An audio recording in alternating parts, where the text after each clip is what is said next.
Hey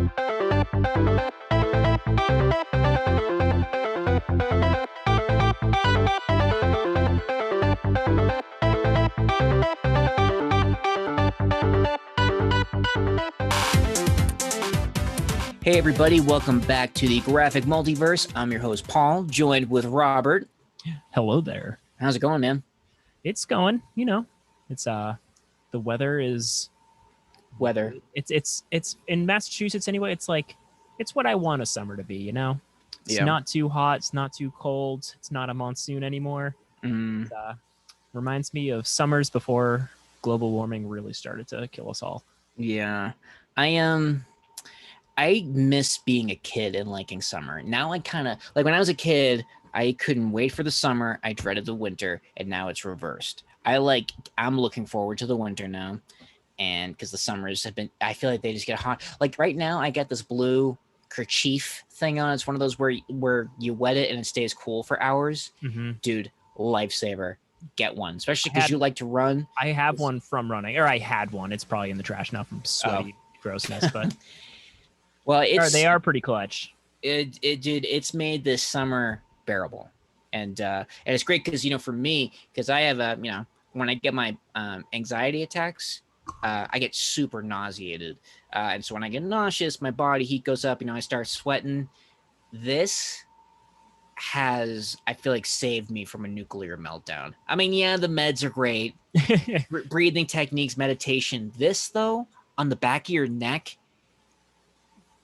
I'm dead serious. Like it works. Like even because apparently I learned this from moms who are pregnant. They're like, oh, if you feel nauseous, put some cold water in the back of your neck. It's supposed to help with morning sickness. I get it.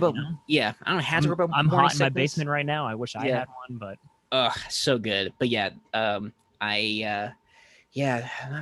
I just don't like walking outside and thinking, this was a mistake. Yeah, and I'm wearing next to nothing. Like short shorts and a tank top. Yeah, eventually I've been doing just a bunch of yard work lately, and there's like a satisfaction in being like covered in sweat from like hard work. Yeah. But there's also that added layer from the humidity. So you're just drenched, but also everything's harder, so much harder. See, I don't want to be covered in sweat because I'm not working hard. I shouldn't be covered in sweat because I'm breathing. Yeah, so I walk to the train station in the morning, and then I walk from South Station to my office in the morning. And all in all, it's about 25 minutes of walking. And it's not like aggressive walking, but like when you get sweaty just casually walking to work, that's the worst. No, I remember when I worked at the hotel in the Seaport, because I was at the mercy of 2 trains and a bus to get there. I actually during the summer made it a point to leave early so I could get there and shower and then start my shift, because there's just no way I could do that job, looking like I just crossed the Sahara to get there. It's gross. But yeah, hopefully, I don't know, we'll get the summer we all deserve. I'm glad it's not raining anymore. I used to hate that back in Massachusetts where it rains for a month and it's like it's summer. I know. Especially because it rains for like the entire month of May or April or whatever. And then it also rained this whole July. It was, That's bullshit. Because here's the way how I see it. You had your chance to be cloudy and rainy November, December, January, February, March, April. Now is not your time. No. I know. I would totally be one of those like comic book weather villains. Mm-hmm. Like I feel like that would be my main motivation. I just want things to be a little bit cooler. You're not like Mr. Freeze. You don't want to freeze the world. You're just like, I am Mr. Autumn. I just want it to be brisk. I want the leaves to be orange. Much. I just want a coffee and a sweater. Yeah, right. It can only be autumn or spring. Just that right temperature, cool. You're comfortable with a layer or two. Last night, I went outside. It was like 64 degrees. Oh my God. And I was just like, oh my God, this is just right. I forgot what it was like to be cold. Like when I think about winter, like, when I watch The Thing in the summer and I'm like, this is real science fiction. The white stuff they're surrounded by, you can see their breath. What's that about? But you know what's going to happen? This February, I'm going to say, I forget what it's like to be hot. It's crazy we get at Bernie's quickly you forget. Yeah. Because that brisk walk in the morning is going to be a nightmare in Boston in the winter. But, you know. A little bit of suffering goes a long way. Oh, it sure does. Hey, speaking of suffering, I hear ScarJo got a bad break. Oh yeah, with Black Widow. Apparently, news story came out today, July 29th, that she is suing Disney for a breach of contract for this whole streaming business. Yeah. It's weird too, because on the surface, like you quickly read that headline and you're just like, oh, what's this all about? But luckily, it seems like the narrative has kind of shifted and it's more on her side. Because from the sound of it, her kind of payout was based around the like box office. Right. And since like half of the box office money, if you will, came from streaming, technically, contractually, that does not apply to her payout. So yeah, it sounds like Disney was kind of doing some shady, not trying to pay her what she was, you know. Yeah. Well, and apparently it's not just Disney, because I heard, Denzel Washington was upset when they did that for his movie, The Little Things, when they released it on HBO Max. Mm-hmm. And Mark Wahlberg was upset with his movie Infinite because they did that on Paramount Plus. And I've got mixed feelings about it. Like you were saying a few minutes ago, my initial reaction when I saw that was like, listen, I'm sure the money you made off of Black Widow is money I don't think I'll have at the end of my life. Mm-hmm. And especially in a time with a global pandemic, I mean, people were fighting for not to be evicted. It's like, it's hard for me to, at least in the beginning, to be sympathetic, but then a buddy kind of like broke it down to me, and I was like, all right, I guess that makes sense. I get where she's coming from, but yeah, because it's not like nobody's getting that money. Yeah, it's just Disney just lying in their pockets more with that money. Right.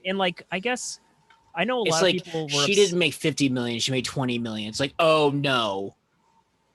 It's like, no, it's not that. It's Disney made an extra 30 kind of by not giving it to her or however you want to phrase it. Because it kind of makes sense a little bit with like if it was more like a artistic or like a presentation thing. Like I know a bunch of people were bummed, like directors and stuff, that their movies are going straight to HBO Max just because it's like, you make Dune, you want Dune coming out on freaking IMAX screens and stuff. That. And that's like the experience you view. And and Dune is only coming out in theaters, so that's not a great case, but like there's a couple movies that came out that were like just on HBO Max because it was still pre-vaccine and stuff like that. And I would be pretty bummed. You work on this movie, you make this blockbuster, you're like, this is my chance. I can hurrah. And then especially, can you imagine if you're like an independent art house darling, where you're like, oh, like all of my hard work is paid off, and it's like, your movie was going to be released. Now it's on HBO Max. Yeah, it's exposure. People are seeing it, but you're not getting the money that you would have gotten. Yeah. And it's weird because like I would totally understand it. I'm just like, if I made a movie and it was like my first big movie and like, you see some kid watching on their phone. I get why the old curmudgeon-y directors are like, they get upset by that because like you want people sitting in a theater, you want to get that experience. Because you didn't make it for a cell phone. Exactly. I don't know, the whole stream. I personally, as a consumer of media, I love the option. Yeah. Like I totally forgot Suicide Squad's coming to HBO Max next week. Oh yeah, I'm excited about that. I was planning on going to see it in a theater just because I'm gonna be home alone for like a week and a half, and I got nothing else to do. So I'm just gonna be, tearing up half of my house and playing video games and shit. But I was like, attaboy. Maybe I'll just go see Suicide Squad in IMAX by myself on like a Tuesday or something.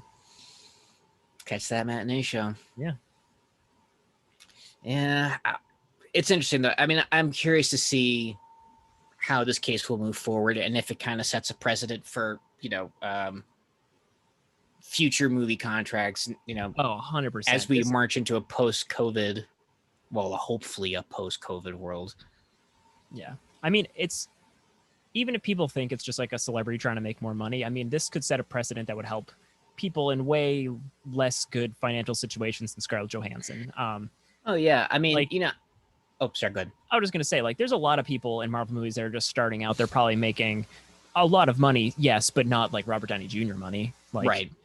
Maybe, like, say you work a whole year and you get paid like $150,000 or something as like an entry level actor. That's pretty cool. But I mean, you could also make that money working at, you know, freaking a bank company thing. I wish I was making that kind of money with a bank company thing. But I get what you're saying though, especially with your foot in the door, and especially if you, I mean, because I don't know how that contract works for like screenwriters. Exactly. You know, I mean, like the crew, special effects artists. I mean, yeah, who knows? Like Scarlett Johansson is a star. I think she is probably the biggest like actress in the world, if I had to guess. Like, I mean, Scarlett Johansson at this point. I mean, right. And yeah, I mean, it takes someone like that to do something like this to like lift it up for the little people. Hopefully, that's where I'm hoping. I'm hoping this helps people not get screwed over in the future because of stuff like this. No, it's true. I mean, and if you think about, you know, some laws that have come into place because of situations like this, like, okay, like moving forward, you can no longer do like Crispin Glover with Back to the Future. I remember he didn't come back for the second one, and he sued like Universal and Robert Zemeckis because they used his likeness without him being there, without his permission. And because of that, that's like, you know, a law moving forward with movies that like you can't use somebody's likeness or the sound of their voice without. So, you know, it's unless you're like the WWE and Vince McMahon owns the likeness of every person who's ever wrestled for him, which is wild. Right. Yeah. Right. But the idea of not owning your that's wild. Imagine not owning your likeness. Yeah, that would be weird, especially with today's technology. It's like you could easily animate somebody in like from your home, like the software that's getting better and cheaper. Apparently, I don't know if you saw, there's a documentary about Anthony Bourdain that was released recently. I heard about it. And I hear it's a really good documentary. I love Anthony Bourdain, so I wanted to check it out. But I guess there's parts of it where they had letters that people like wrote to him, and they used like artificial intelligence for his voice to basically recreate him reading these letters that he never read. Holy shit. Which is kind of crazy. Yeah.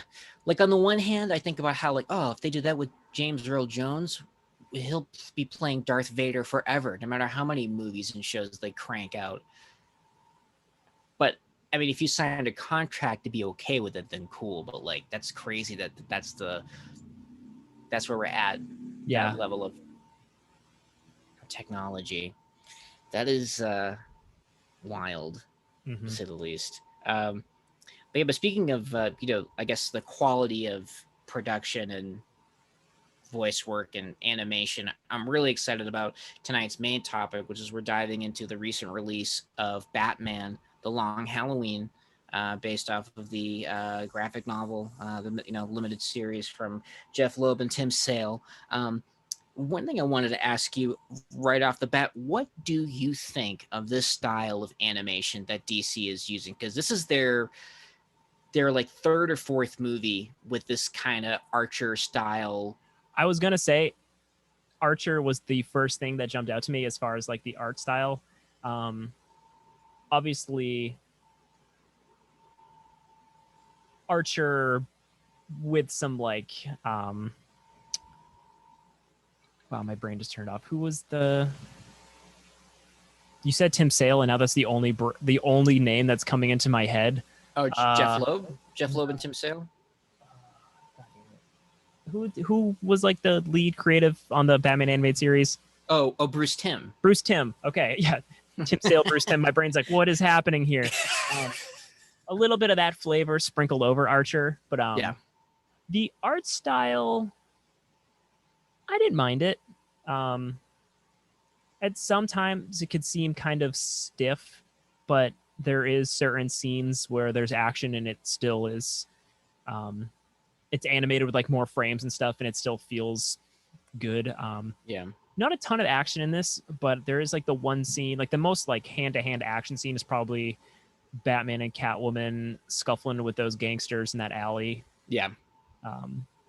And I thought that was really cool. It felt visceral and stuff like that. But yeah, I mean, it's definitely a style. You got the really thick outlines around all the characters.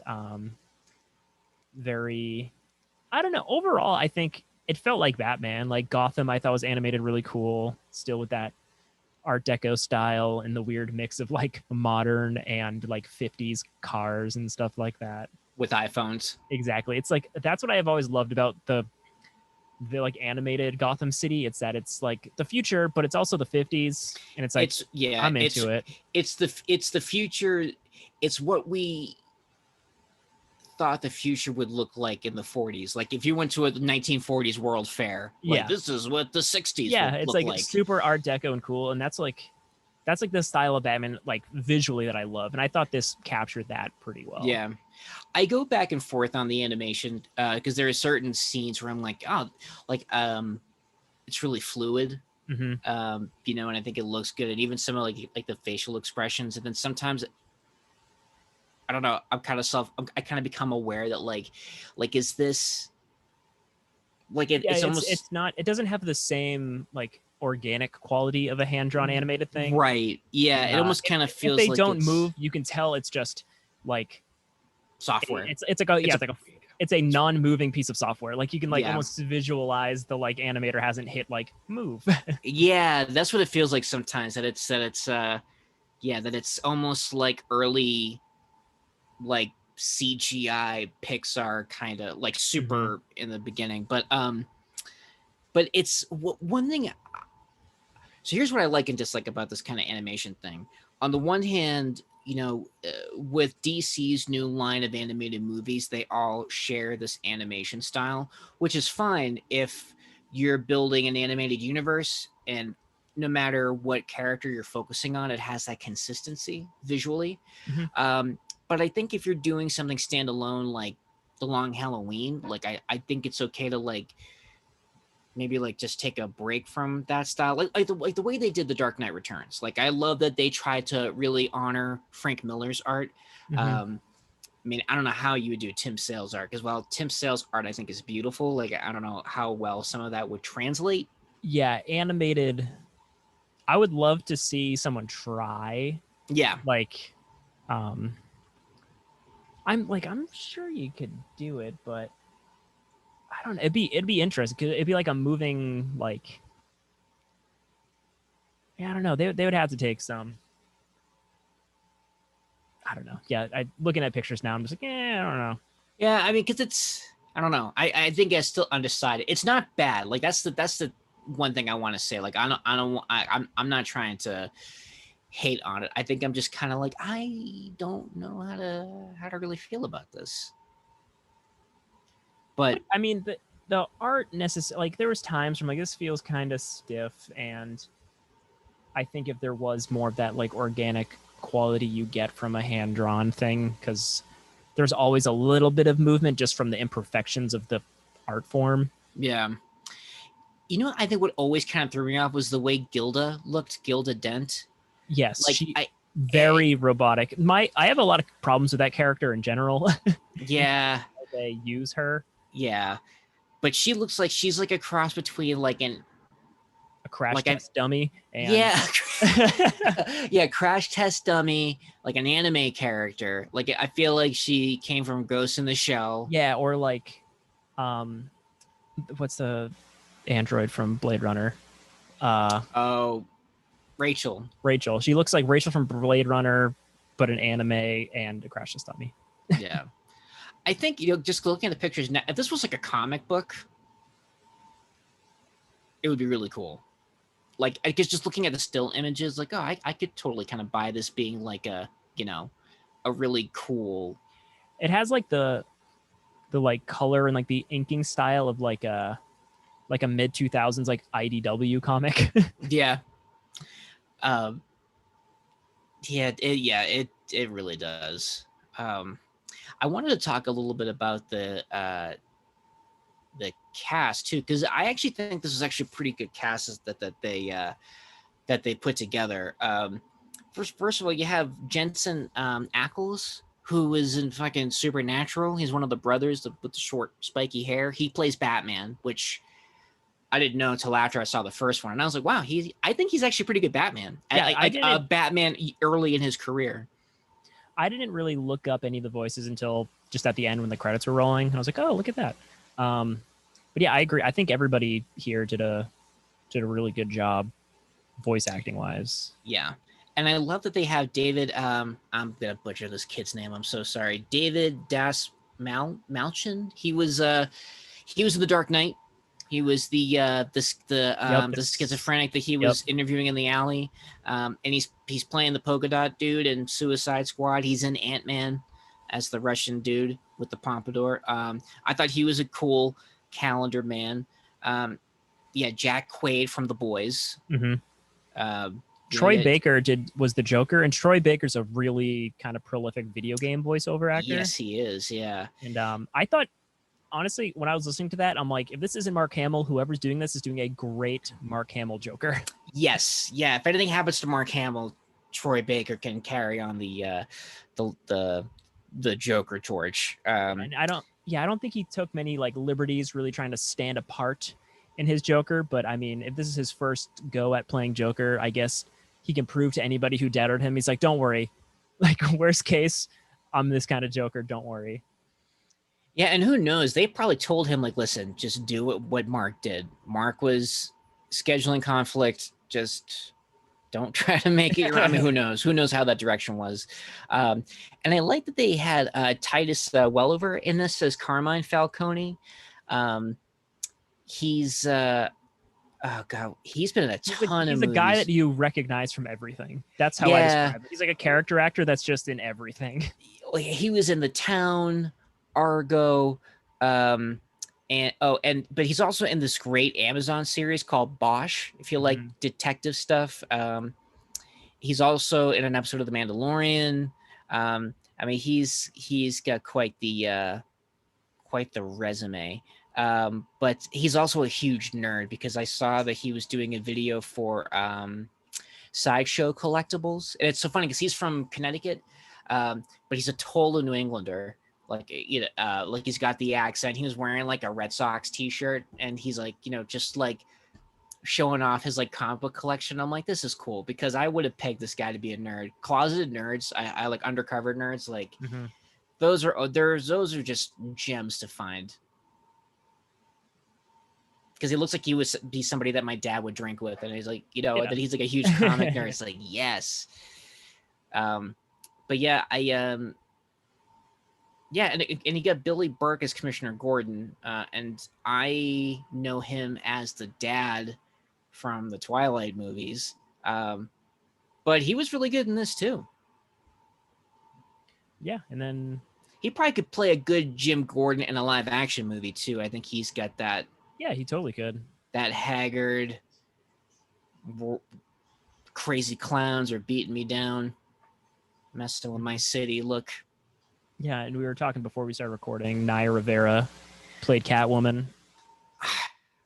That blew me away. When you had mentioned before we started recording that she had passed last summer, like I remember hearing that story, but for some reason I just didn't put two and two together that this was her. It's crazy.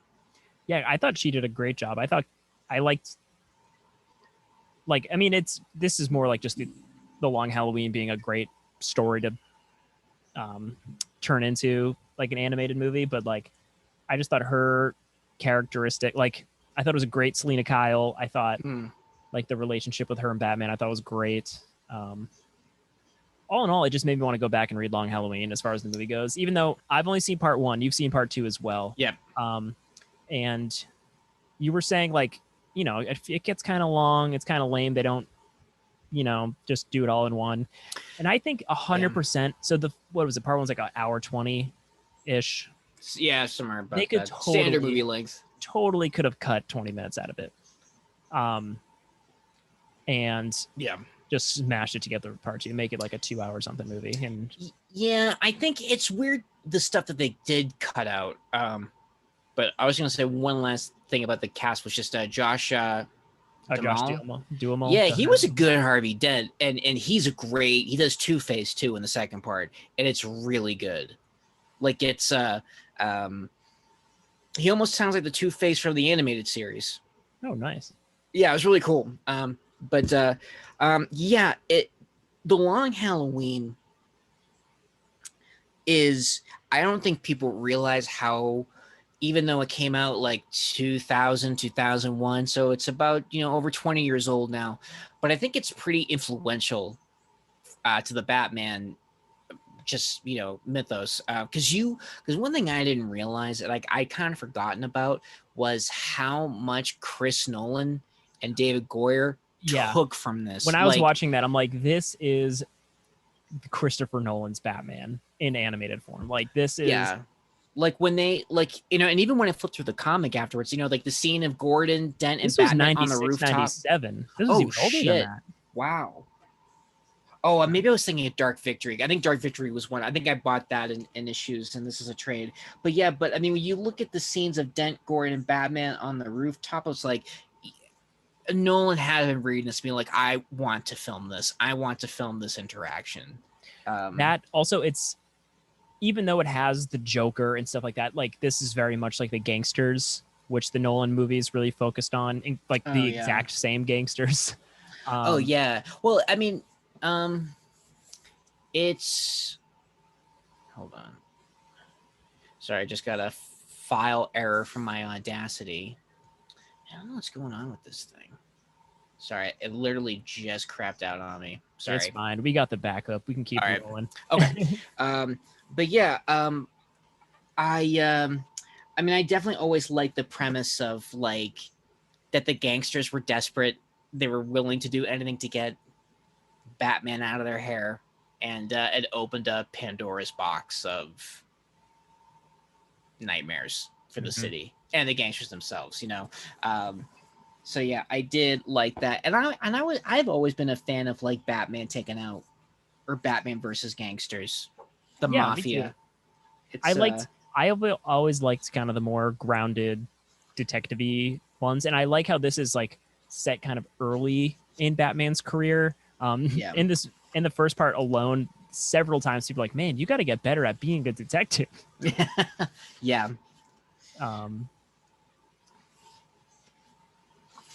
But yeah, I just like, I don't know, the vibe is great. I love the seasonality of this story, and how like just from going from holiday to holiday is really cool. Yeah, no, it's great. And there were little touches in there that I like that they did keep, like when Batman leaves a Thanksgiving plate for Solomon Grundy. And I was thankful. So I was a little nervous after, or before the second part came out, because the last two DC animated movies, they drastically changed the ending of the source material. Like Gotham by Gaslight was good, but they changed who the killer was and that for the movie, which I was actually okay with. But when they did Hush, I was so looking forward to Hush because I loved Hush when it came out. And they did not a full 180, but they went with an entirely different character. And I was kind of like, well, because the story of Hush was, it was, Batman's childhood friend, who would, become Hush. And they didn't go with, was it Tom Elliott, I think was his name. They like made it the Riddler. And it's like, why? What was the point? Like, I get that you want to like, oh, we want to keep the people who like read the books, catch them by surprise. Don't do that. Like, if I wanted the story, I'll read the book. Like, I want to, so I'll say for for a Long Halloween ending, pretty satisfying because it for the most part stays close to the ending. I don't know how spoilery you want me to get with the second part, but I think we can get spoilery. I didn't watch it, and yeah, but you said it made you like the first part better, so I'm gonna go around and watch it. I'm not gonna run out to watch it because it just came out, so it's kind of hard to find it renting for cheap. Yeah, but, yeah, I had pre-ordered it and like had forgotten about it, so I was like, oh, your movie's ready. It's like, oh, okay, oh, here we go. Yeah, I mean, they it's still like a Gilda Harvey Dent production, but. And I don't think this was in the original. I gotta reread it. So yeah, so Gilda, she still kind of has the scene by the furnace where she's burning all the evidence and she's kind of explaining what happened. So the dude that died on the boat on New Year's, Alberto, is that his name? Yeah, she dated him in college, and she was pregnant but the mafia, Carmine Falcone, forbade him to marry her and have a child out of wedlock. And she alludes to, and again, I don't remember this in the book. I gotta check, but they allude to the fact that they very forcibly aborted her baby to the point where she can't have babies again. And so her hooking up with Harvey was a whole like revenge thing. But then like she did fall in love with Harvey. And the weird thing is that she's explaining all of this to Batman in the basement. And he doesn't take her in. And I kind of don't get it. I feel like Batman would be like, that sucks that happened to you, but you still broke the law. Yeah, that's the Batman I know. I'm taking you downtown. Instead, she's like, are you going to take me in? And he doesn't say anything. He like, he fucking walks up the stairs out of her basement. It was just like, okay. Yeah, I forget if that thing is part of the book, but that was kind of the part of like, so part one, Gilda just acts weird and constantly says she can't have babies. And that's like her whole character in part one. Yeah. And for me, that was just like, I was like, why is this here? Like, and if that is like, I feel like, I don't know, having like, aren't we over the like the woman can't have kids, so she's now like a villain thing? Like, I fucking hate that shit. I was like, Age of Ultron. Ultron. Over this? Yeah, like, and if that wasn't in the book and they like added that to the movie, it's like, why? I feel like if they were to change it, I feel like they totally could still have Gilda as the killer, like just add a little bit, like there's so many other things, like even just her being neglected by the dude she loves, and then she's a little deranged. You could do stuff. It doesn't have to be the fertility based like that. Right. To me seems like such like an overdone, and like DC doesn't know how to expand female characters. I mean, look at fucking Killing Joke. Yeah. That still makes me angry.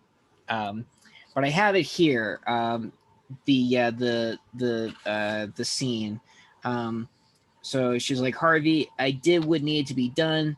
Do you remember you promised we would finally be together, that when you didn't have to work so much?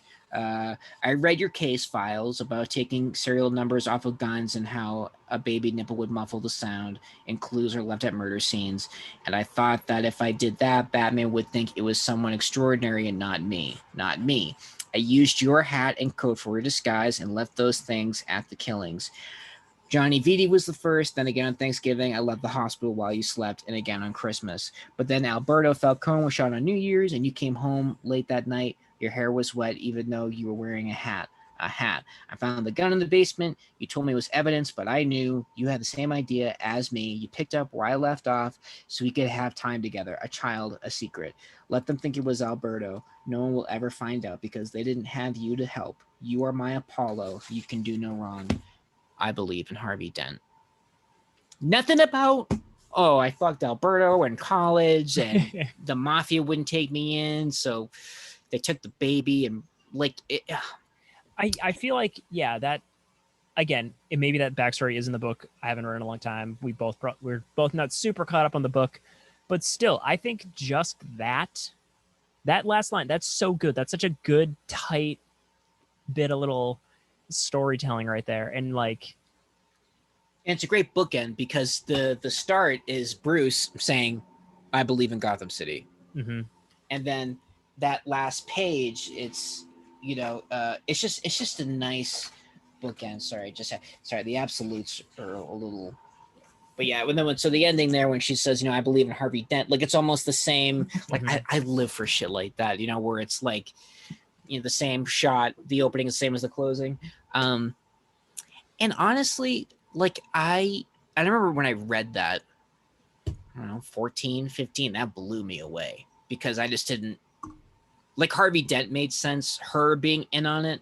And why couldn't she be like any of these fuckers in Gotham where she's just like a little unhinged? Exactly. Like, and just, okay, so it's a mob revenge story. They could have like beat the shit out of her when she was in college. Like, I feel like tying like a woman's identity and stuff to like pregnancy and stuff like that, like and abuse and exactly, like it's like it's so gross and overdone at this point, and it's like it's a weird like reverse refrigerator's girlfriend, or sorry, it's girl in the refrigerator. Yeah, fridging or whatever. It's right. It's in the same. It's like if there's like a shelf of shitty, like not developed women characters that are just there to serve, like as plot, like it's the same thing. Yeah. But like it's a cool twist because like watching part one, like I kind of forgot the twist, and then I was like, what is it again? And then I just like looked it up because I was like, I've read it. I'm not spoiling this shit. But yeah. like they do build it up. Like you think it's Harvey Dent. Like when you're watching it and you're not sure that it's Gilda, you're like, oh yeah, Harvey Dent. That's obvious. Like, yeah. So then like when they do the twist, like the pull the mask off, you're just like, oh, ooh. Right. It's cool. Yeah. This, yeah. And also, I don't know. Because Harvey Dent in the is like, you believe it's Harvey Dent doing this, and he's just driven by like frustration, like mostly like right. And the fact that he knows, like, it's kind of one of those ends justify the means. Like he's just not doing it to willy-nilly to be a murderer. He's like, you know, like, and it's for justice. It's like right. And it makes him actually, I think, more interesting because this is somebody who believes in the law, wants to uphold the law. You know, and that's why I love the bit both in the comic and in the book where Gordon's like, you betrayed everything you believed in, you know, and it's like, you know, like, but it's like, but Dent's like, well, I did it so that the system could work. Like I pulled the monkey wrench out of the gears, you know, like it can work now because nobody's protecting these people. You know, there's nobody here to, you know, bend or break the rules because I took them off the table. And that stuff is so Dark Knight, like the movie, the Nolan movie. Like there's the Harvey Dent stuff. It's just like it is so much of that movie is from this movie. Oh yeah, or from this book. Yeah. No, there is no doubt that you know him and David S. Goyer that there were a lot of bookmarks in The Long Halloween, and because you know what's funny too, and maybe this is just me, but I feel like even when you know it's Dent, like you still like him, and I think that is so crucial to the Harvey Dent story is that, you know, if you don't like him, you don't feel the heartbreak when he falls from grace. And I feel like this is like what sets Batman apart from a lot of stuff is just because like the Batman's rogue gallery, it's like notorious, it's like known for being great. Yeah. Just as on like a design standpoint, but also like you feel for a lot of these villains. Like they knew how to make a rogues gallery that you like understood the motivations for everybody. Like even the Joker, who is literally just chaos for the sake of chaos. Like, I don't know, you still like, you don't understand the Joker, but it's like, that's who he is. Like like in this movie, or he's like frustrated that somebody else is doing this shit. Yeah. And he's like driven by, he's just like, no, I'm the homicidal lunatic. That's my thing. That's my thing. So stop fucking with me. Yeah. Well, you know, and even depending on which Joker story you look at, I mean, you know, if you look at the Killing Joke trade, I mean, I feel like you can kind of get I don't want to say get behind, but I mean, like, you get it that these events led him to become who he is. Yeah. If that is in fact the actual, you know, but yeah, I don't know. I mean, I was looking forward to The Long Halloween because it's definitely one of my favorite Batman stories, and I think for the most part it does a good job of bringing it to life. I think. Yeah, I enjoyed it. It made me wish it was fall, like we were discussing. Yeah. I wish, again, just a different animation style. Like one thing I really appreciate about the Tim Sale art is that his art's kind of spooky.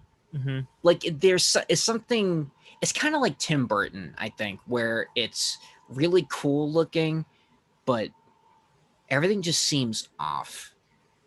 Yeah, like and there's just something like the way they're colored and stuff. There's like a little bit of like Mike Mignola style in there. Because it's not like photorealistic at all. It's very much capturing a vibe. Oh yeah. And I feel like you definitely get but it's like classic comics look, very stylized, very like, I don't know. I love Tim Sale's art. I'm always super excited to see his stuff, but yeah. they definitely weren't going for like the Tim Sale look in this for sure. Very No. much the new house style of the animation stuff, but yeah, like, and there was it's just weird because like when you look at stills of it, it looks, I like the stills of it. That's what I was saying. Like the stills, if that was in a comic book, I'd be okay. But and when they are doing the action and stuff, I think it's well done. But yeah, like a lot of the dialogue scenes felt like you were just like watching a page of a comic book that never changes to the next panel. You're just like looking at one panel for a very long time. Right. No, one of my favorite parts of this whole thing was just like the Batman and Catwoman kind of back and forth. I thought that relationship was shown really well. I liked how they played off each other as both Bruce Wayne and as Batman. I thought I like Alfred in this. Yeah. Yeah, they one thing I do like in the second part that they did was they really kind of talked about the Thomas Wayne's connection to the Carmine Falcone family. Yep. And him kind of Bruce kind of struggling with like, were my parents good people? Like, what were they doing with these guys? You know, and Batman was saying how, you know, I thought I was becoming Batman to honor them, but I feel like I'm becoming Batman to redeem them. And I thought that was kind of cool. It was I thought it was kind of like a nice play on, you know, I do. And it's a different look at kind of the origin story. Yeah. Without like altering it drastically, just a different way to look at it. Yeah. We of course did get a Thomas and Martha Wayne murder reenactment because you just can't have a Batman story without pearls and gunshots in an alley. You got to remember his parents were shot dead. If you don't remember, I would, God. Remember the first full Spider-Man movie in the MCU, and we didn't have to see Uncle Ben die? Wasn't that? Remember how nice that was? It was. I mean, we all knew, you know, and I even like how he alluded to it in Civil War. You know, if you have the ability to do something and you don't, and then bad things happen, you know, like, yeah, I don't know. I mean, or I would be okay even like him talking about his parents, but it's like if I see another shot of pearls, yeah, dropping in a pool of water and blood in an alley and a kid on his knees screaming, it's like I think just because there have been so many Batman everything really, right? I mean, you got like the movies and comics and TV shows where I feel like I think we have enough of that where we have. I mean, discounting the 60s thing, say we're starting with Tim Burton's Batman. We have 30 plus years of a pretty non-stop stream of Batman content in all mediums. Yeah, it's true. And actually, you know, one thing I really picked up on in part 2 was the Tim Burton influence. Like, in one of Carmine's offices, it's almost like a reproduction of the office where Jack Nicholson kills his boss, like the crime boss leader. Like, it's almost like a perfect reimagining of that set. And even like some of the shots of the Gotham City skyline look like the skyline in the opening of the Tim Burton '89 Batman, which I thought was really cool. But yeah, I guess, I mean, I definitely would like to watch it again, like 1 and 2 together. I think to kind of give like a full verdict. Mm-hmm. But I didn't hate it, and I'm not mad that I own it because like I said, I pre-ordered this thing and kind of forgotten about it because I think I will I will definitely watch it again. I just don't know what kind of grade to give it. Yeah, I mean, part one, it does kind of conclude like an arc. It felt like the end of a season of a TV. Like it's the mystery is still out there, but like at least something was resolved. Like, yeah, but yeah, I don't know. Part one, I think, knowing part two is out there, I can say like, yeah, probably watch part one and part two together. And then like we were saying, this should have just been 1 2-hour movie, because they definitely could have sped up the process a little bit. Like there's fat to trim off of this for sure. Well, and there's a lot that they cut out from the comic. One thing I got to bring it up that bugged me, and it happened twice in the movie, where Jim Gordon says like Occam's razor, and then Batman then verbalizes the meaning of Occam's razor. He's like, yes, the most obvious solution is always the solution. Like, it's like he just said, you just repeated the same thing twice. I get it. Yeah, maybe people don't know what Occam's razor means, but like maybe someone would learn something by Googling it. And then later, somebody says Occam's razor, and he says the definition again. It's like, like, dude, stop. Okay, the Wikipedia. First time I heard somebody say Occam's razor, I was like, what's that? And I Googled Occam's razor, and they're like, yeah. Yeah, and then they just kind of beat you over the head with it. I remember a buddy of mine. That's 15 seconds you could have cut out. Yeah, yeah. I remember when Dark Knight came out, and buddy was like, mine was like, I can't believe like, what was it? Maggie Gyllenhaal had to explain like what a RICO case is. You know, it's like, well, dude, because nobody knows what the fuck that is. So like somebody had to tell it, because I wouldn't have known. You know. But they cut. There is some stuff that they cut from the book that I actually was kind of looking forward to see, because at one point Bruce Wayne's a suspect, and you know, there's this whole bit where they find him at his dad's tombstone, and you know, I mean, they kind of sort of hint at it in the second part. Like Dent and Gordon go to see Bruce, but it's not like a. Mm-hmm. Although Alfred is gonna have a badass moment where. You know, that, you know, I think Dent or Gordon says something like, hey, you know, we're just trying to do our job. And he's like, oh, like the way you did Martha and Thomas Wayne's murders? Because last time I checked, that shit was still unsolved. It was like, ooh, Alfred is serving the tea. Yeah, I liked Alfred in this a lot. I like this. Yeah. Listen, if I don't like the Alfred, there's something fundamentally wrong with your Batman story. Exactly. You're doing it wrong. Yeah. One last thing I would say, though, like in part one, I think Gilda, they just needed to do a little bit more other than just having her sulk quietly in part one. Like the only I'm Harvey's wife. So like there's sad. I can't have kids. There's the part. And also, I'm sad I'm a woman. There's the part where they get the flowers sent to Harvey Dent's like hospital bed, and they're to her. Yeah. And then she leaves, but like not knowing that, like she plays that off as just like she's frustrated that Harvey is he's just so involved in the like mobsters. Like they didn't play that scene like there was something more there. Like I feel like there needed to be a little bit more to show that she's unhinged or something, like just a little bit. Because even looking back, knowing the ending to the story, it's just like you need to give people a little bit more, because she just comes off as just like, oh, she's the sad wife of the cop who works too much. Right. And then you have the juxtaposition of like Gordon's wife, who's like the happy wife of the cop who works too much. I would have sad daughter. Yeah, I wish they could strike a middle ground where, I don't know, make her like fucking Ted Bundy, you know, like somebody who's like super sociable, super charismatic, and is a fucking nutcase when no one's looking, you know, instead of being like, I'm sad, and when I do something odd, it won't come as too much of a surprise that I did it out of sadness. You know what I mean? Like I don't know. I just think it just could have been handled a number of different ways. Mm-hmm. Then they took my baby and my baby making skills away from me, and that's all I am. They took my purpose, my identity.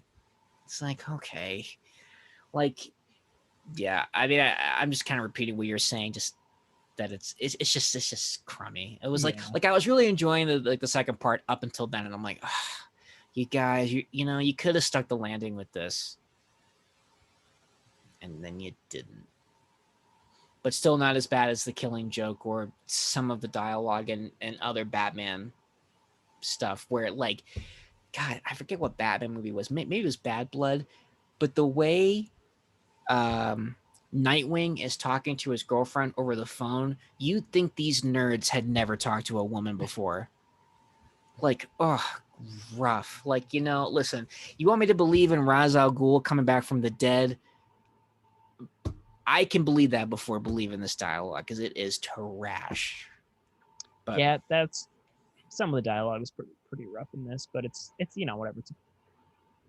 It is what it is. There's bad dialogue and everything. That wasn't what took it out for me the most. It was mostly just like the characterization of Gilda in part 1. I haven't seen part 2 yet, but yeah.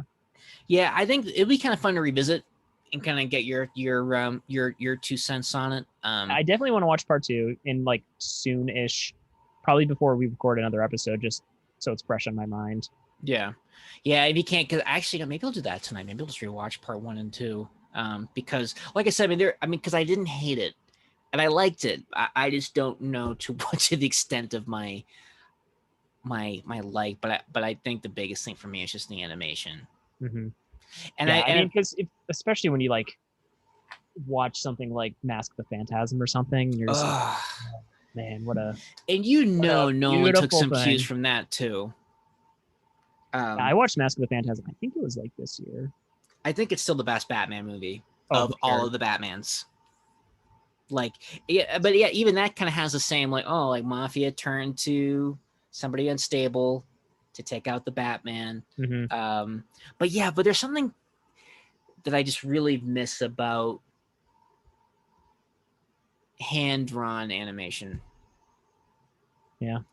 Because some of it, don't get me wrong, some hand-drawn animation obviously hasn't aged well. But I think I would even prefer the hand-drawn animation that hasn't aged well to this like perfect digital animation where like, it looks good, but I feel like, I don't know, like I felt like sometimes they couldn't emote like with their face or even with the voice acting, or sometimes I kind of felt like there was a disconnect. Like, this guy sounds angry, he doesn't look angry, or you know what I mean? Like, there was just something that wasn't.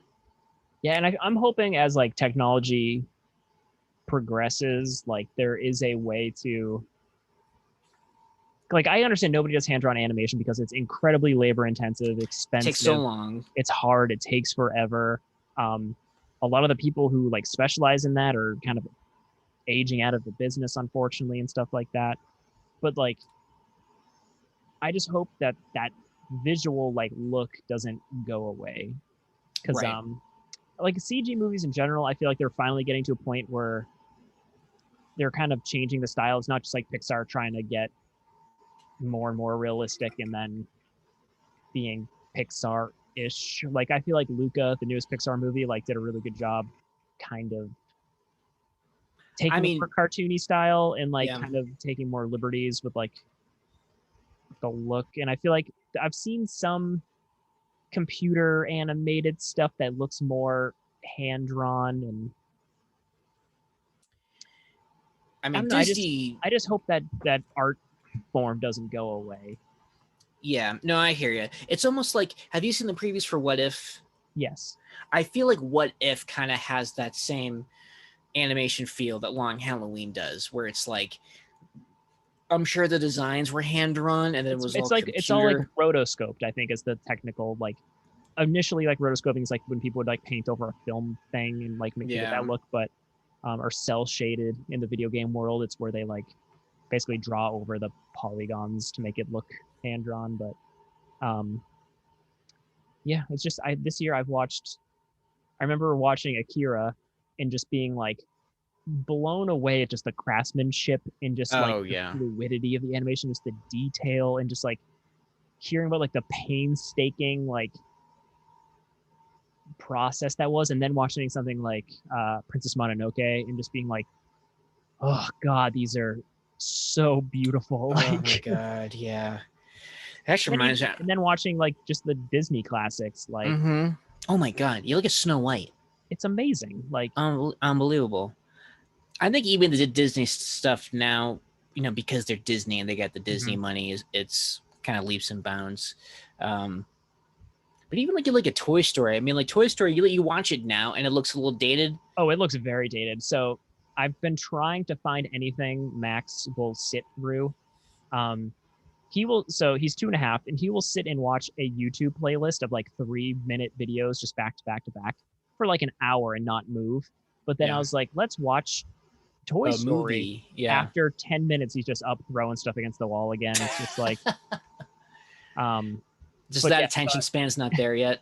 It's not there unless it constantly is changing. Like the longest thing he'll consistently sit through is Olaf's Frozen Adventure, which is like a 22-minute Frozen short. Yeah. Which I've seen about 150 times now. But but yeah, watching Toy Story, I put Toy Story on not too long ago, and it's like those people look creepy. They do. Like the humans look terrifying. Sid is a frightening character who looks terrifying. Like just those dead eyes. Yep. But I thought the toys still looked okay, given the time they were made in. I think when you're not trying to replicate people. Exactly. It works. That's why it was like toys, ants, fish, monsters, robots. Like, yeah. And then by the time they got to Incredibles, it's like, all right, we can do this cartoon human thing well enough. It works. But yeah, like the Toy Story people they're creepy. Yeah. No, they're horrifying. Nightmare fuel. For sure. Especially like Sid, that kid is some scary shit. Yeah. It is scary shit. But I'm excited to see what one thing I give Warner Brothers and DC a lot of credit for is the animated movies that they come out with and the quality of it. And I know it kind of probably feels like I'm kind of really bashing it, but I mean, I'm very grateful because, you know, I feel like having kind of been disappointed with some of the other DC productions, like at least I could kind of rely on the animated stuff. And now they're doing what came with the Long Halloween part 2 was a preview of their next animated movie, which is Injustice. They haven't made that? I could have sworn I mean, maybe they did, but it's another one. Okay. I just reread the first like 10 issues of that recently. I've heard the comics are actually really good. I wouldn't say really good, but I would say it's a fun read. Okay. I think so. I think Injustice originally was released digitally only, and each issue has a different artist, I think. Or your favorite. Yeah. I love that inconsistent art. But it didn't bug me as much with this because I knew it was like, I mean, it was like a video game tie-in. It was like the only released, and it gets weird eventually because there's like 7 Injustice volumes or something. But it's not a terrible story, and I think maybe I'm just I'm sick of the evil Superman trope. But honestly, so in Injustice Volume 1 anyway, he's not evil. It's more like, what if Superman was driven, I wouldn't say insane, but he's just like, you know what?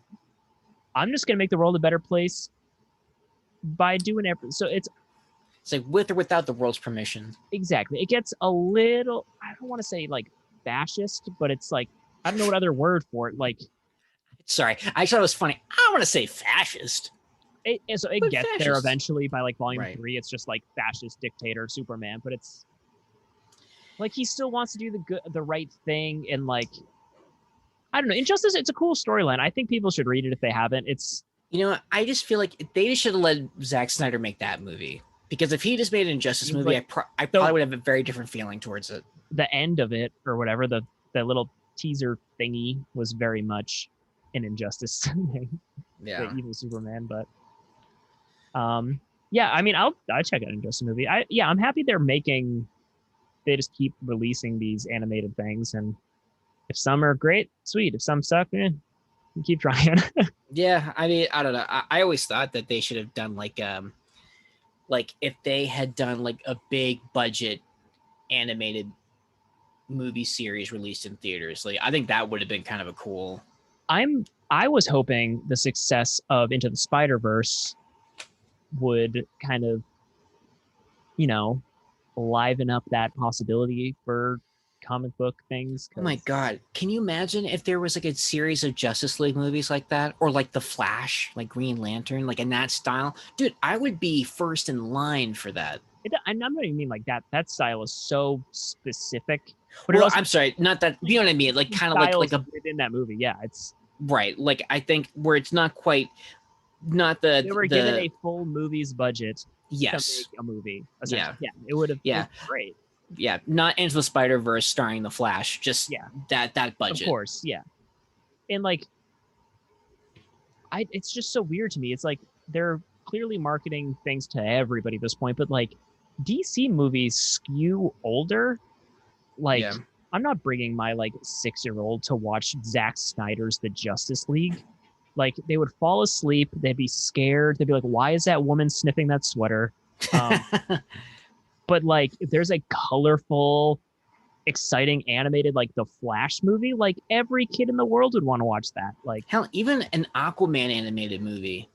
Yeah. I guess they did make Teen Titans Go. That was theatrical, right? Oh yeah, the go to the movies. Yeah. But I feel like that wasn't like it wasn't like a $200 million blockbuster.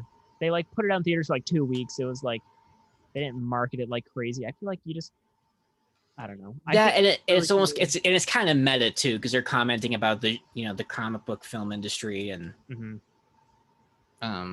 But like, there's people out there like whether they work for any of like the big animation companies like Illumination, Disney, Pixar, whatever Lord and Miller work for, like they made a Batman movie, but I want like a Batman movie or like I don't know. Yeah. I want high budget animation or this animation but a little tighter. Yeah. Like I feel like they could have just combined this and just edited it, made it a little brisker. Yeah, sure, you'd leave some stuff out of the comic book. You always leave stuff out. I mean, you can't adapt everything perfectly unless it's like a TV show. Right. What they could have done? They could have done like a Long Halloween miniseries on HBO Max or something. That would have been cool. Each week a new episode or something. Each week a new season. They should have. So, speaking of which, each week a new season. Well, like a season weather-wise. Oh, okay. I'm about to say a new holiday. I guess that's it. Got it. There's actually a show on HBO Max called Starstruck.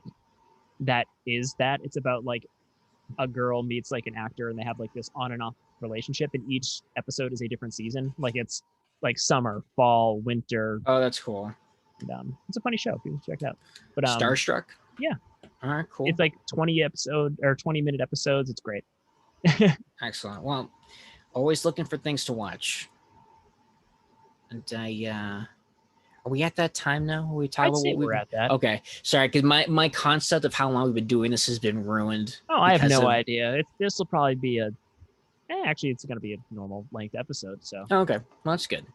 Yeah, because I was actually trying to think of what I've been watching, or reading, or doing apart from the Long Halloween. The one thing I'll talk about. So I rewatched Men in Black this week. Oh, cool. Because why not? Yeah. So Men in Black is a movie that I love, but I don't think about how much I love it until it's like brought to my attention. And I'm like, oh, I love Men in Black. Yeah. And I remember there's a website called like, what's it called? Google. No, it's like Flick Chart, I think. It puts two movies in front of you and you click on which one you like better. Or you say you haven't seen it. And I remember just like there was times where I would be like working and for like 6 hours straight, I would just be like clicking on movie posters, and it gives you like a ranking based off of that, like what your favorite like movies that you. And eventually, if you've clicked through like 2,000 movies and compare all these movies together, you get a fairly accurate list of things. Like Jaws was number one always, and I was like, hey, that's true. That is my favorite movie. Yeah. But Men in Black was like 3 on that list. Oh, wow. And like every time it would come up against another movie, I'm like, I like Men in Black more than this. And rewatching it, Men in Black is such a goddamn good movie. Like, this is making me want to watch it because I can't remember the last time I saw Men in Black. It holds up incredibly well. Like the special effects, there is CG, but there's also a lot of like puppeteering and stuff like that. So it in camera, in camera stuff. Speaking of, like, the camera work is like super creative. I mean, Barry Sonnenfeld was like a cinematographer, so he very much has like a visual style. It's very much like Ghostbusters, where it's a like comedy, but there's no jokes. Like the comedy just happens because something funny happens, but it's not like a punchline. Right. Yeah, like Tommy Lee Jones just being like a curmudgeon. He's being Tommy Lee Jones in a ridiculous situation, which on its own is funny. Yeah. Will Smith at the peak of his power. Rip Torn being ridiculous. Just like Vincent D'Onofrio should have won an Oscar for that performance. As the Edgar suit. Like, God, Men in Black is so good. And anybody who hasn't watched Men in Black in a while, you just watch it.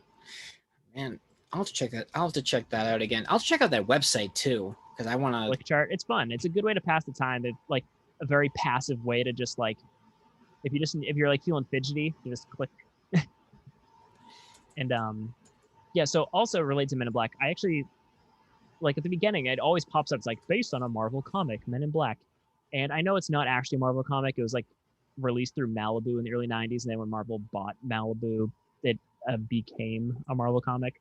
So I went and I read the first issue of Men in Black.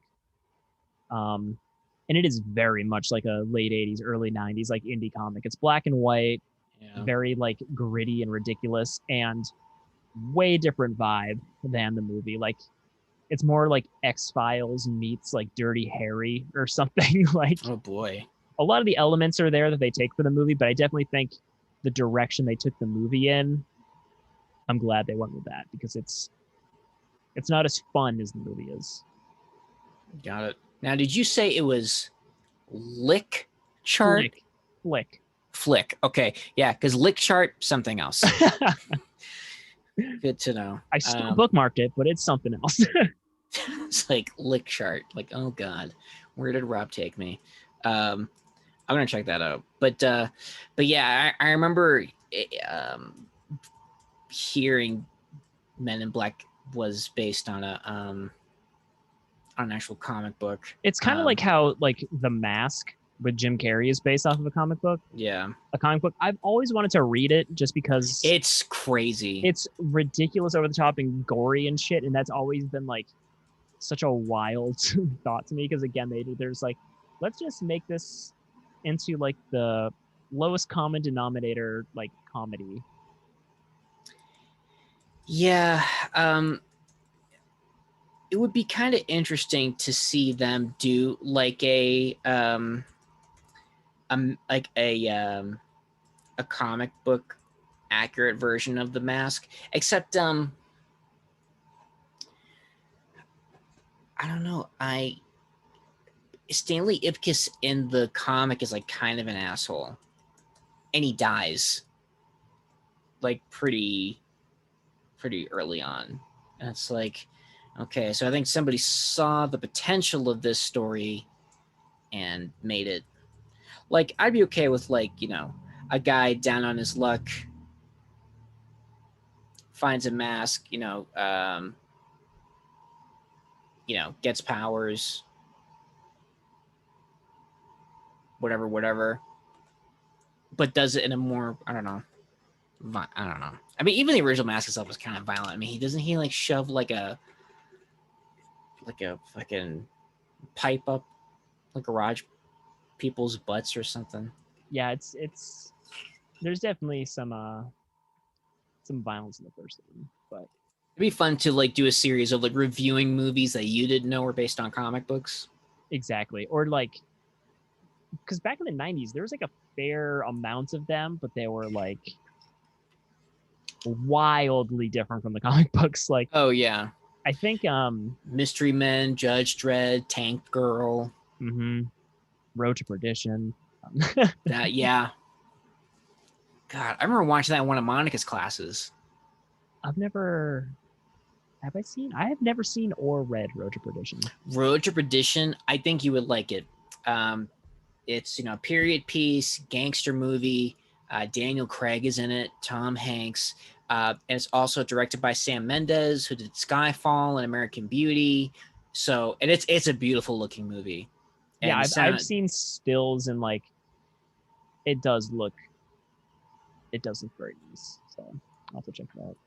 Yeah, definitely. Yeah, definitely add that onto your list there. But yeah, because it's a beautiful movie with a dark subject matter, but yeah, no, it's really good.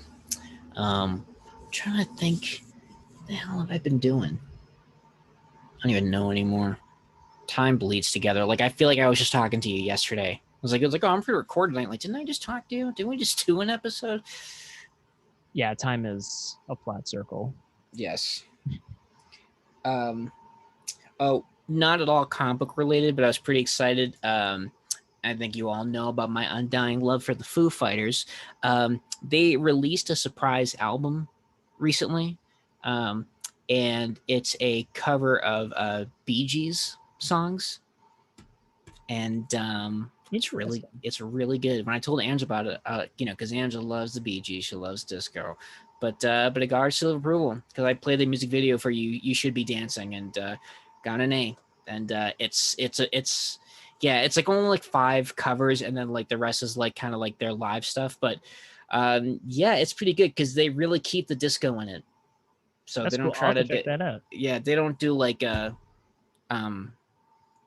rock version. Like they definitely, like, he is hitting the BG high notes, still got that funk. It's just a little more guitar. But it's good though. I mean, I like it. But then again, Dave Grohl could scream into an empty trash can, and I would think it's genius. So I don't know. May not be the right person to, you know, kind of get the review from. But it's fun though, and if it's a fun talking point for your parents if your parents grew up in the disco era. But yeah, I'm like, I know that like as soon as we get off recording this, I'm gonna remember what I've been reading. Messiah Complex. Wait, did I talk about Messiah Complex? I don't remember. Like I touched on a few weeks here and there. Yeah, because I'm still on my journey to read all the X-Men stuff. But yeah, I read Messiah Complex, and now kind of getting into the Utopia era of comics. And it's interesting to read, with you know, not having to wait a month in between issues. And yeah, I don't know. Yeah, I'll have to like shed some more light on this later on when I kind of have more developed thoughts. But I feel like the early 2000s was like the year of character assassinations for like Xavier, Cyclops, Iron Man. Like just not awesome things happening for the characters that I love. Yeah, they're just like, we gotta change everything. Let's make everybody a fucking dick. Yeah, that's because that's all they did. They just made everybody assholes. Right. It was like, oh, Xavier's gonna like, he's gonna like, I don't know, hide the not only the death of Scott Summers' brother, but his very existence. It's like, why? Even rereading Deadly Genesis, like, I still don't get it. Like, why would you do that? Yeah, there's so much like nonsense has happened that I don't even, it's like hard to, even as a comic book nerd, like a deep X-Men nerd, yeah, I barely remember like a lot of stuff from like 2000, basically from the end of like the new X-Men era to today. Like there's just a lot of blurry spots in there. Yeah, and it's just, I feel like it was just stuff for this. I feel like it was like they were on a Marvel retreat and they were like, oh, would it be cool if like Scott kicked Xavier out of the Institute and like he became like the top dog in the X-Men. Mm-hmm. But I think because, you know, I heard Chris Claremont in an interview actually with Killer Mike of all people, but he was kind of saying about how, you know, Xavier was kind of a challenge to write because he was kind of perfect. Yeah. And so I feel like it was, I feel like they just had to invent a situation to make Xavier look like a prick. You know, I don't know. It just felt, and it's written by Ed Brubaker, and I love Ed Brubaker. He, as far as I'm concerned, he gave us the best Captain America run, but they're not all home runs. Because so I don't know, and I'm like kind of like not having fun reading this line of X-Men stuff because I know what's coming. I know A versus X is coming, and that was so dumb. Yeah, but for the most part, Messiah Complex was fun. You know, it was like the first mutant born. Everyone's trying to get a hold of it. But one cool thing though is that I got my Marvel Unlimited box that I get every year when my subscription renews. I got a pretty cool Scotty Young pin. It looks like it's a little Iron Man guy. Oh, look at that guy. Yeah, and again, this year's theme was Iron Man, so I got a Stark Unlimited patch, which is cool. And my favorite, because I love Marvel Legends, each box comes with a Marvel Legend, and it's Kamala Khan, rocking a Spider-Man costume. I don't know why. It's from a comic or something. She should.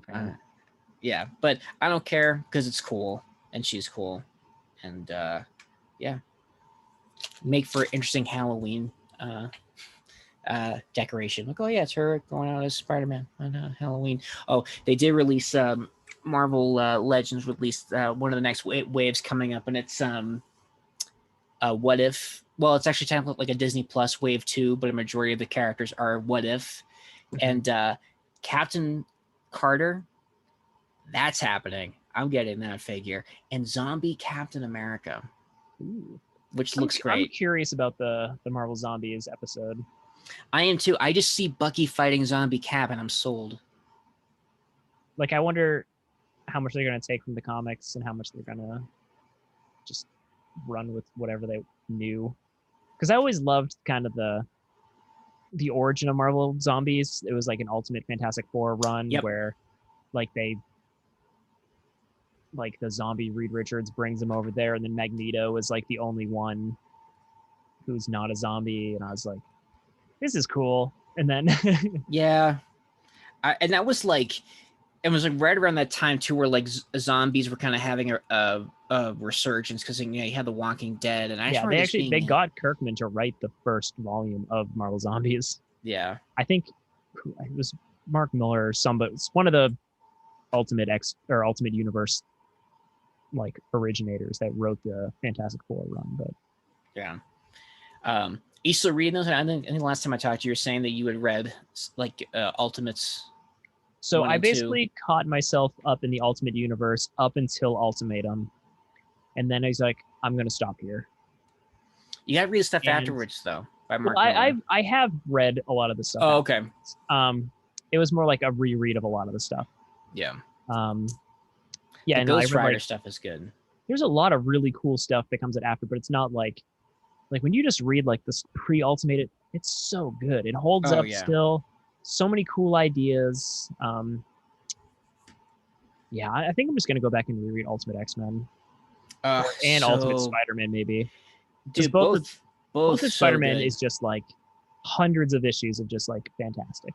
It's so true. Like, up and down, but yeah, I mean, Ultimate Spider-Man was good. I mean, I remember reading that in high school and being like, oh man, it's like so, like, it tugged on my heartstrings. And like, I read it now and it's like, it doesn't tug on my heartstrings because I'm not 14 anymore. Mm-hmm. But that it tugs at the nostalgia. And it's like, oh yeah, I remember, where you're like pining over like the first girlfriend you ever had. Like, I feel like it locks into that really well. Like that angst.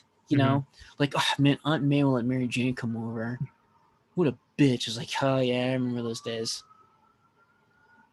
It's good times. It was good times. But as always, if you're listening, definitely drop us some love on iTunes. Give us some stars so we can get some love on the algorithm. I know we'd greatly appreciate it. So keep listening, keep tuning in, and as always, have fun cruising through the multiverse.